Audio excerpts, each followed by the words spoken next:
Hey guys, it's Jennifer and today I'm doing a really exciting video because I'm going to be talking about how to start a YouTube channel, and a bunch of you have been waiting for this video and here it is today. And I will leave the times to which each section starts down below so that you can skip to a specific section if you don't want to watch the entire video. Oh, I'm wearing the same shirt as I was when I was doing my how I edit my YouTube videos video, so it's kind of like a tradition, like YouTube related videos are like this shirt. So there's also another thing that is pretty important, and that is that we hit 50,000 subscribers today, and that is literally such a huge milestone because it's halfway to 100,000, and I am so excited. When I found out that I hit it, I was like, that is just so amazing and I could not thank you guys enough. But without further ado, let's get started. So when you do create your YouTube channel, the first thing you will need is a channel name. And a channel name does not come easily. I took my time to make a creative channel name and kind of represented what my channel was about and who I am. Don't make it up in like 5 seconds because you will regret it. I think YouTube has changed its rules, so I think you might be able to I believe you can change your channel name, but I think it's not as free. So when you do create your channel name, make sure it's something catchy and maybe it has something to do with what your channel is about so that people can actually remember your channel name. And also, before you even create your channel, you should ask yourself why you are making your channel in the first place. If the answer is because you want fame or money, you should not create a channel. It takes a lot of hard work, a lot of hours to edit and film one single video, and it won't feel fun. It'll just feel like a task that you have to complete every how many days, and it will just feel like a burden, and people will recognize that you're not being sincere with your videos. So I would definitely not recommend making a channel if that is your destination, or that is your goal. So the next section is channel content, and this is basically what kind of videos are you going to make. So my section is kind of like a lifestyle, DIY, that kind of thing, but there are so many different options that you can choose from. You can go into the music or the beauty, fashion, baking, tech. There are so many options, really. So whatever you're passionate about, go for that and make videos about it. If you are interested in more than one area, you can make multiple channels if you want. You can also just put all of your videos on one channel, but there is one thing you should remember is that not all of your viewers will know what's happening, because let's say you usually post beauty videos and then you randomly post a gaming video. People will really be confused and they might give you some hate for that, so definitely try to clear that up before doing that so that people don't get confused. But other than that, go ahead and do whatever you want with your channel. Now going on to the camera options that you have, and I will insert a clip of what my camera looks like. This is the Canon Rebel T3i, and I absolutely love it. It is way better than my old camera. I just have the kit lens on. I definitely think it's a really great lens if you're just starting out with this camera. I don't think you need to go out and buy a lens right away because, I mean, this lens is pretty good. I know some people say that it's really bad, but I'm pretty happy with it. And I am thinking about getting a new lens, because I feel like amping up my quality, because the body doesn't really matter, it's just the lens that matters. So the camera that I used to use is this camera, and it's just a regular point and shoot camera. I know it looks kind of fancier because of this little lens thing. And this is the Canon PowerShot SX500IS, and I will leave the name down below. So point and shoot cameras are a great option if you're just starting out. This one shoots in HD in 720p. I used this up until I believe June. That got me to I think like 10,000 subscribers. That just proves that you don't need a DSLR to go far on YouTube. And point and shoot cameras usually range from 90s to a few hundred. I believe mine was about $100, which is not expensive at all for a camera that got me to 10,000 subscribers. So another option that you have is your phone. So I know some cameras are really great at camera quality and all that stuff. One brand in particular I know is the iPhone, and their camera is always so good. So if you have an iPhone, you can definitely start out with that, because sometimes I even use an iPhone to shoot my videos, and I will insert a clip right now. Yeah, so this is what I used to film that, and iPhones actually have slow-mo options, so that is also really useful. So along with your camera, I think you should also get a tripod, because tripods are really useful. You can just stand them there without having someone to help you film. This is what my tripod looks like. I am not sure how much a tripod costs, because I got mine free with my point and shoot camera. I'll just leave the name down below if you want to check it out. All I know is that you should get a tripod because they're really, really useful. So lighting is kind of a hard thing to achieve for me, because where I live, most of the times it's rainy or cloudy. Right now, I am really lucky to have such good lighting. Today is Saturday. This is the third time I've filmed this video because of the lighting. I'll show you what the lighting was like when I filmed it previously. Yeah, this is what it looked like, and I was going to use this. Today I woke up and I was like, oh my gosh, the lighting is so good. How come it couldn't come earlier when it was like Wednesday when I actually filmed it? But it had to come on Saturday. So there are a couple of options you have for lighting. You can have natural lighting, which I am using right now. My window is just open and my blinds are up.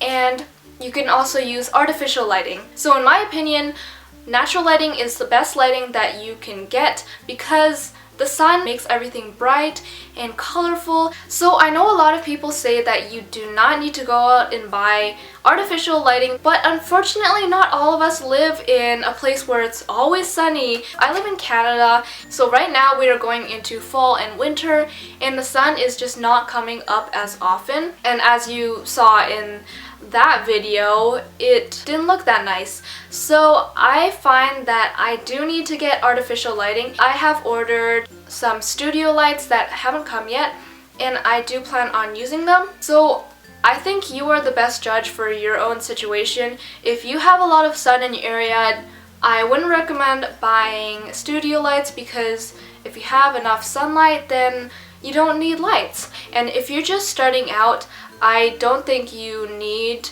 artificial lighting, because artificial lighting is kind of harder to use. And a lot of people think that lighting is super expensive, but the lighting that I got, I think it was $47. You can get expensive lighting once you are more familiar. Oh my gosh. Once you are more experienced with YouTube, but for now I'm just getting a cheap pair of lights. Editing, I think, is really important, because everyone's just getting so much better at it and getting a lot more creative, so editing can really amp up your quality. I use iMovie, and I actually have a whole video dedicated to editing already up on my channel, so if you guys want to check that out, click my face right now, or I will leave a link down below and you can check that out later. In that video, I show you guys a bunch of editing tricks and what kind of programs you can use if you have different computers, like Windows computers, and a whole bunch of stuff just dedicated to editing. So you guys have been asking me how I fix my colors and make my picture brighter and everything, so I will show you guys that in iMovie right now. So first I'm going to click the clip that I want to fix and I press adjust and click on the paint palette. Then there are a bunch of buttons that you can slide to make darker or brighter, and that is the reset button. And then I just play around with them until I get the effect that I want. So usually I make it a bit brighter just by pulling those two buttons, and this button actually makes the saturation go up or down, which means that the colors will be more or less, and this button just controls the blue and yellows if you want to do that. Now I'm going to be talking about how to get views on your videos. The more videos you have, the more chance of people actually seeing your video. So some of the popular videos that you can make to get more views are DIYs, DIY room decors, room tours. Another way to get views and subscribers is to use your social medias. So if you already have a lot of friends on Facebook or followers on Twitter and Instagram, then you can totally just link your video on your social medias and people will see that and they will go to your channel. So using the description bar and the tag section is also really important for getting views. If you don't fill those out, then YouTube has no way of finding out what kind of video you have made. You really don't know how people are going to word it, so just type all the phrases and words that relate to your video in the tag section, and also in your description box at the end I would make a section titled keywords. It will make it easier for YouTube to find your video and put it at the top of the page. Next, we're going to be talking about spamming. So spamming is basically when someone advertises themselves on someone else's video. And okay, I'm not gonna lie to you guys, I've done this before when I was really tiny, like 12 subscribers, something like that. But I didn't do it a lot. I just did it maybe like 2 or 3 times. Through spamming, only those kind of like sub for sub people are going to subscribe. So if you want loyal subscribers, it's not gonna happen by spamming. I mean, I know that it's really hard to get subscribers, but spamming kind of only provides a foundation to your subscriber count. It won't get you to like a few 100,000 subscribers. So spamming is something kind of iffy. If you don't have to do it, definitely don't do it. Now is the section that most of you have probably been waiting for, and it is how to use music in your videos. So first I'm just gonna start out with the basic level, which is finding copyright-free music. A great place to start is the YouTube's audio library, and that place has a great selection of music. I've actually used a bunch of their music before. They have a whole bunch of different genres. I will leave the link below. And on the internet you can find royalty-free music, which means it's copyright-free, and a couple of sites that I would recommend is incompetech.com and danosongs.com. But I know that a lot of you guys want to improve your music in your videos because a lot of the popular YouTubers use copyrighted music in their videos. So there are 2 things you can do. One is find a remix that is not copyrighted of the song that you want to use, and I find those on YouTube just by searching up the title name and then writing remix after it. You just choose the one that you want and make sure it's not copyrighted, and then you ask the author for permission, and if they say yes, then you can use it in your video. But if you want to use the original song, all you have to do is just use under 30 seconds of it. It's harder for YouTube to detect your music. If you are just starting out, I wouldn't recommend using popular songs in your videos just because YouTube catches you more easily, and once you get more subscribers, it's easier to get away with using copyrighted songs.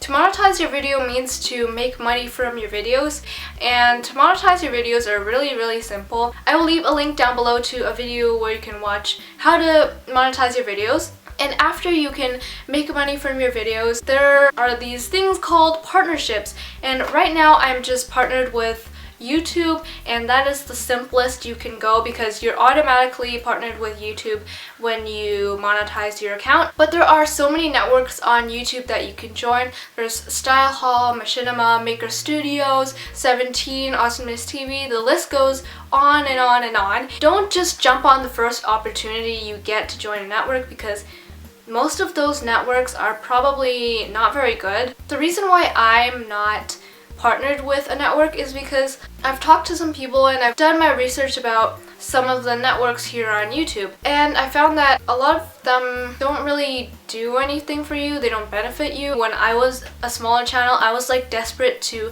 join Style Hall because everybody was partnered with Style Hall, but just because everybody's partnered with it doesn't mean that you have to. I think it's better to join them when I have a bit more subscribers. When you sign the contract, usually it's for, 1 or 2 years, and if in the middle of it you find out that you don't like this network, you can't get out of it. I'm not saying don't join a network, I'm just saying do your research before you join a certain network. So I will just end on that note, and I hope you guys enjoyed this super long yet hopefully informative video, and if you did, please give it a thumbs up. Comment down below if you still have any other questions because I would love to answer them. If you guys have enough questions, or if you guys want me to, I will do a part 2 to this video. And subscribe if you haven't already, or if this video helped you out. And that's about it. I will see you guys next time. Bye!